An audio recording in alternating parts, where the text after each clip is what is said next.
तो Amazon prime video पे Hollywood की एक नई ड्रामा वेब सीरीज आई है क्रूएल इंटेंशंस नाम से। तो आइए बात करते हैं कैसी है ये सीरीज। इस सीरीज से पहले क्रूएल इंटेंशंस पर हॉलीवुड की 3 मूवीज आ चुकी है, साल 1999, साल 2000 और साल 2001 में। सिर्फ पहला पार्ट अच्छे से चला था और उसने बॉक्स ऑफिस पे भी अच्छा प्रॉफिट कमाया था। और अब ये सीरीज उन्हीं मूवी के कैरेक्टर्स पर बेस्ड है, बस एक मॉडर्न टच के साथ। सबसे पहले तो आपको बता दूं कि एक 18+ सीरीज है जिसमें ढेर सारे 18+ डायलॉग्स और 18+ सीन्स है। तो सिर्फ 18+ लोग ही ये सीरीज देखना। अगर आपने एस एजुकेशन और जेन वी सीरीज देखी है तो क्रूएल इंटेंशंस भी उसी टाइप की सीरीज है, टीनेजर्स के ऊपर, कॉलेज जाने वाले टीनेजर्स के ऊपर। लेकिन एस एजुकेशन और जेन वी सीरीज पहले एपिसोड से ही इंटरेस्टिंग थी।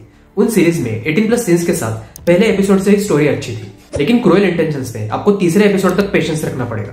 पहले 2 एपिसोड्स देखते वक्त तो ये सीरीज मेरे सर के ऊपर से जा रही थी, क्या चल रहा है कुछ समझ नहीं आ रहा था। लेकिन तीसरे एपिसोड के बाद जब आप स्टोरी से कनेक्ट करते हो तो चीजें इतनी इंटरेस्टिंग हो जाती है कि 40 मिनट कैसे निकल गए आपको पता भी नहीं चलता। सीरीज में टोटल 8 एपिसोड्स हैं 40 मिनट के, और एक बार स्टोरी से कनेक्ट करने के बाद 40 मिनट ऐसे ही चले जाते हैं, आपको पता भी नहीं चलेगा। ये सीरीज थोड़ी इंडियन ऑडियंसेस के लिए नहीं है, अमेरिकन ऑडियंसेस के लिए है, क्योंकि इंडियन कॉलेजेस में फ्रेटर्निटीज और सोरोरिटीज वगैरह नहीं होती। और इसीलिए मुझे भी पहले 2 एपिसोड्स देखते वक्त थोड़ा बोर हो रहा था।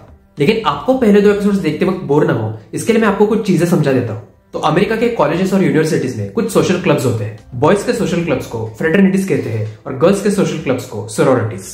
इन फ्रेटर्निटीज और सोरोरिटीज के स्टूडेंट्स एक दूसरे को एकदम भाईचारा और बहनचारा की तरह ट्रीट करते हैं। अलग अलग फ्रेटर्निटीज और सोरोरिटीज होती है जो यूजुअली एक दूसरे के कंपेटिटर्स होते हैं। इन फ्रेटर्निटीज और सोरोरिटीज में memberships students usually first year में ही लेते हैं, और उनकी ये मेंबरशिप पास आउट होने के बाद भी लाइफ टाइम के लिए रहती है। स्टूडेंट्स खुद से चुन सकते हैं कि उन्हें किस फ्रेटर्निटी या फिर सोरोरिटी का हिस्सा बनना है। लेकिन जो इन क्लब्स में सीनियर्स ऑलरेडी मौजूद होते हैं वो यूजुअली अपने क्लब के लिए ऐसे स्टूडेंट्स को रिक्रूट करते हैं जिससे क्लब को फायदा होगा। फिर वो स्टूडेंट अमीर बाप का बेटा हो सकता है, या फिर उसके पास कुछ सोशल स्टेटस हो सकता है, नेपोटिज्म यानी कि किसी का भाई या फिर किसी की बहन हो सकती है, या फिर उसके पास कुछ स्पेशल स्किल्स हो सकती है जो क्लब के काम आएगी। क्लब का मेंबर बनने के लिए 2 स्टेप की प्रोसेस होती है। पहला स्टेप होता है रशिंग। रश प्रोसेस में इन नए स्टूडेंट्स को चिट्ठियों में क्लब्स का इनविटेशन आता है और उन्हें कुछ इवेंट्स अटेंड करने होते हैं। और दूसरा स्टेप होता है प्लेजिंग, जिसमें नए स्टूडेंट्स प्लेज लेते हैं, यानी कि शपथ लेते हैं कि वो हमेशा के लिए उसी फ्रेटर्निटी या सोरोरिटी से जुड़े रहेंगे।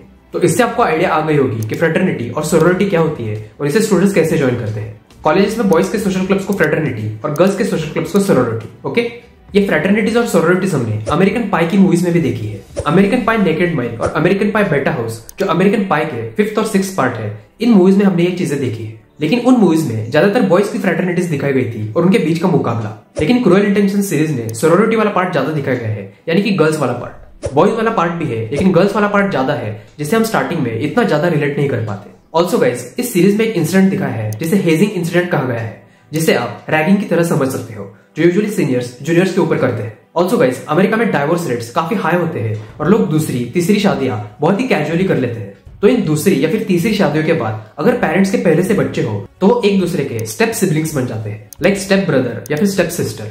और उनके पेरेंट्स में से एक पेरेंट उनका स्टेप फादर या फिर स्टेप मदर बन जाती है, और उन पेरेंट्स के एक्स हस्बैंड्स और एक्स वाइफ्स होती है। अच्छा है, ये सब इंडिया में नहीं है, मतलब उतने लेवल पे।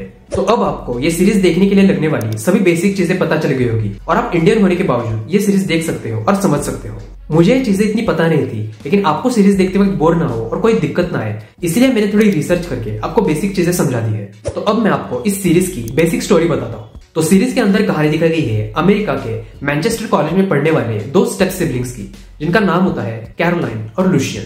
ये दोनों सोशल स्टेटस और पावर के लिए कुछ भी कर सकते हैं और गंदा पॉलिटिक्स भी खेल सकते हैं। और फिर एक दिन उनके कॉलेज में हेजिंग के दौरान या फिर रैगिंग के दौरान एक हादसा हो जाता है, जिसके बाद ये दोनों उनके कॉलेज में आई नई स्टूडेंट एनी ग्रोवर, जो अमेरिका के वाइस प्रेसिडेंट की बेटी होती है, उसे अपने सोरोरिटी में शामिल करने के लिए पॉलिटिक्स खेलने लगते हैं। तो आगे क्या होगा ये आपको ये सीरीज देखने के बाद ही पता चलेगा।